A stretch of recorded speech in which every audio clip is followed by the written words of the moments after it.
8 तारीख का दिन सोमवार का अवसर है, चतुर्थी तिथि विद्यमान है। दिन आपके लिए काफ़ी अच्छा दिखाई देता है, शुभ दिखाई देता है। चीज़ों को ठीक करने के लिए चीज़ें अच्छी तरह से आपके आगे जाने के योग बन रहे हैं। इस दिन जो भी कार्य करें, बड़ों का आशीर्वाद लेकर करने का प्रयास करें। सोमवार का अवसर है, शिव पार्वती का आशीर्वाद, माँ का आशीर्वाद। ऐसे में कोशिश ये करें, एक उपाय अवश्य रूप करने का प्रयास करें, खीर बनाकर उसका भोग लगाएं और फिर उसको माँ से प्रसाद रूप में ग्रहण करने का प्रयास करें। जिस भी कार्य को करने जा रहे हैं, यदि माँ का आशीर्वाद लेकर गए तो आप मान के चलें उसमें कहीं ना कहीं नई शक्ति प्राप्त होने के योग आपकी राशि के दृष्टिकोण से अद्भुत रूप से आपको प्राप्त हो जाएंगे। 9 तारीख का दिन मंगलवार का अवसर है, पंचमी तिथि इस दिन विद्यमान है और इस दिन ग्रह नक्षत्रों के दृष्टिकोण से बुध का परिवर्तन भी हो रहा है। अनुराधा नक्षत्र में जा रहे हैं जो शनि का नक्षत्र है, और साथ साथ शुक्र नक्षत्र जो है वो ज्येष्ठा नक्षत्र में प्रवेश करेंगे जो बुध का ही नक्षत्र है। दोनों की युति एक साथ चल रही है और ऐसे में इन दोनों ग्रहों की शक्ति प्राप्त करने के कारण से आपके लिए एक अच्छा पॉजिटिव रिजल्ट आने के योग अवश्य बन रहे हैं। लेकिन थोड़ी मंगल को ताकत दीजिए। मंगल इन दिनों अस्त अवस्था में है, यदि उनको ताकत नहीं दी तो फिर कुछ नहीं होने वाला है।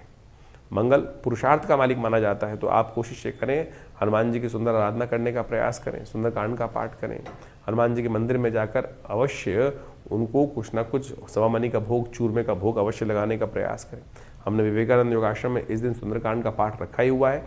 जो दिल्ली में रहने वाले लोग हैं वो सिद्ध हनुमान जी की मूर्ति के समक्ष मनोकामना सिद्धि मंदिर में आकर यदि हनुमान जी के समक्ष अपनी मनोकामना रखेंगे तो हमने ऐसा देखा है।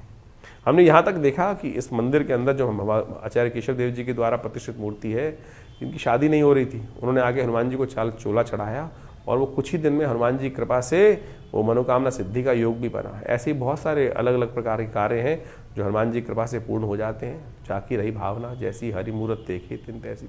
तो कोशिश ये करें हनुमान जी की कृपा अपने जीवन में उतारने का प्रयास करें। आपकी राशि के दृष्टिकोण से बात कर लेते हैं 10 तारीख की।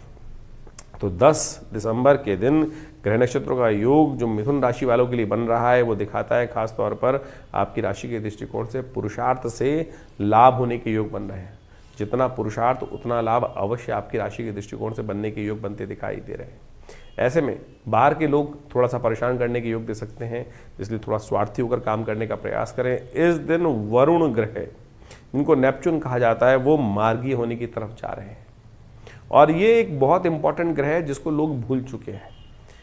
शास्त्र, ज्योतिष शास्त्र के दृष्टिकोण से नेपच्यून को शास्त्र में वरुण का रूप माना जाता है, जल तत्व का ग्रह माना जाता है और ये विशेष तौर पर आपदाकारी ग्रह है और ये प्रलंकारी ग्रह माना जाता है।